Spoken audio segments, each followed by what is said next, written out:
Hello and welcome back to the Dig In and Pitch In channel, where we highlight the food, restaurants, and culture of New Orleans and South Louisiana. Today, I'm continuing the four-part video series on how four different groups have influenced New Orleans cuisine during the colonial period. Last week's video focused on the African influence. If you haven't seen that video, please check it out when you can. We talked about how the Haitians, specifically the West Africans that were in Haiti, brought red beans and rice to the city in the early 1800s.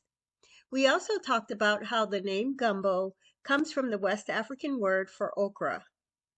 Okra came to America from West Africa. And we talked about other foods as well. Today we will focus on the French. They are another group that's had a huge influence on New Orleans cuisine. It's probably the group that everyone thinks about first when thinking about the city. After all, our most famous neighborhood is named after them, the French Quarter. New Orleans was founded in early 1718 by the French as La Nouvelle Orleans, under the direction of Louisiana Governor Jean-Baptiste Le Monnier de Bienville. When we talk about New Orleans or Louisiana's French cuisine, the food is usually placed in one of two categories, and sometimes both categories. We speak of Creole or Cajun. The Cajuns, also known as Acadians, are of French ancestry and mainly found in the southern portion of the state. The Acadians were exiled from Canada in the late 1700s, and most of them settled down in South Louisiana. The definition of Creole is a little bit more complicated. In Louisiana, we have Black Creoles and White Creoles. The White Creoles are people with French and/or Spanish ancestry. The Black Creoles are of African ancestry with also European, usually French and/or Spanish, and sometimes also Native American. And this is a side note. At one time in Louisiana, we had more Native American enslaved people than people of African descent. A lot of mixing took place back then. Tab Benoit is a Cajun. He's a famous musician from Louisiana. He sings the blues. Ernest Morial is a Creole. He was our first Black mayor in New Orleans. Our convention center is named after him. So, with that out of the way, I just wanted to share some of the influences of the French in the food of the average New Orleanian. Roux's French meaning is brown butter. A roux is the foundation for some Creole and Cajun dishes. Gumbo is the most popular dish that's cooked with the roux as the starting point. To make a roux, flour is added to melted lard or oil on a stovetop and stirred together until it's smooth and cooked to the desired level of brownness. Another popular dish that's made with a roux is étouffée. Étouffée comes from the French word to smother. The étouffée is made with a blonde roux, meaning light color, and served over rice. This is a dish that's found in both Cajun and Creole cuisine. Originally, crawfish étouffée was just a popular dish among Cajuns in the bayous of Louisiana. But now it's the most popular form of étouffée in other places.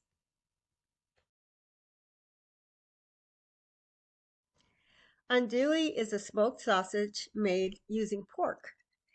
It's very popular here. Lots of times, this is the smoked sausage that will also be served with red beans and rice.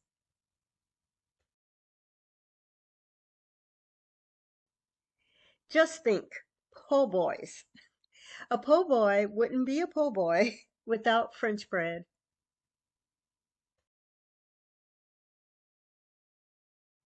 And speaking of French bread, Our New Orleans Creole version of French toast uses French bread.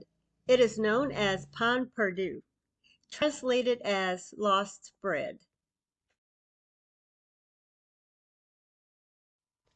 In this picture, this is homemade traditional French remoulade sauce made with capers, parsley, green onions, mustard, fragrant vinegar, olive oil, and garlic.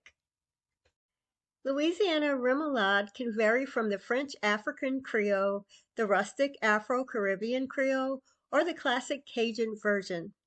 And like the local variants of roux, each version is different from the French original. Creole versions often have a tan or pink hue and are usually piquant.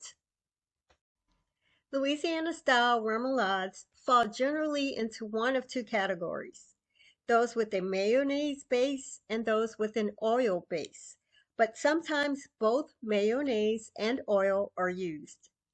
Each version may have finely chopped vegetables, usually green onions and celery and parsley.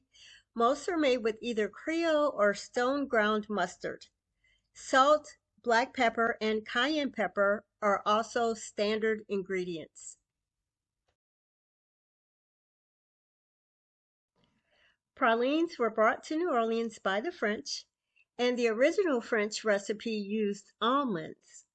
I talked about the changes to the recipe in the last video, where pecans that we use today took the place of almonds. The Holy Trinity in Cajun and Creole cuisine, just like a roux, is the base for several dishes in New Orleans. It's made up of onions, bell peppers, and celery. It's used in gumbo and etouffee and other dishes. The Holy Trinity is the Cajun and Creole variant of mirepoix. The name is an allusion to the Christian doctrine of the Trinity. In Western Christian tradition, Epiphany, also known as Three Kings Day, celebrates the visit of the wise men to the Christ child. The eve of Epiphany is known as Twelfth Night, which is the last day of the Christmas season.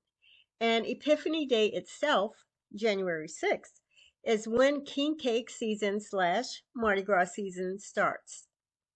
It may have been introduced by Basque settlers in 1718 or by the French in 1870. It comes in a number of styles. The most simple, said to be the most traditional, is a ring of twisted cinnamon roll style dough. It may be topped with icing or sugar, which may be colored to show the traditional Mardi Gras colors of green, purple, and gold. The purple stands for justice, the green signifies faith, and the gold signifies power. Cakes may also be filled with cream cheese, which is one of my favorite types, praline, another favorite, cinnamon, or strawberry. The Zulu cake has chocolate icing with coconut filling. Traditionally, a small porcelain baby symbolizing Jesus is hidden in the king cake and is a way for residents of New Orleans to celebrate their Christian faith. When I was in school, the student that found the baby in their slice of the king cake had to bring the next king cake the following week. Traditionally, back in my day, the baby was inside the cake. Some bakeries still do this. Here's a picture of when I went to the Navajo reservation with a group from my church. We fellowshiped with the church there and brought some king cakes with us. One of our Navajo sisters found the baby in her slice. These days, often bakers place the baby outside of the cake, leaving the purchaser to hide it themselves. This is usually to avoid liability for any choking hazard. In 2009, the New Orleans Pelicans basketball team introduced the King Cake Baby as a seasonal mascot. The New Orleans Baby Cakes, formerly the Zephyrs, were a AAA baseball team that played their final 3 seasons, 2017 through 2019, with that name before relocating and becoming the Wichita Wind Surge. And I must add that I really do think that the baby cakes, that was actually a weird a weird concept. But anyhow, this is Copeland's Mardi Gras King Cake Cheesecake. Yes, king cake and cheesecake together. You know that it's yummy. They put a green baby on top.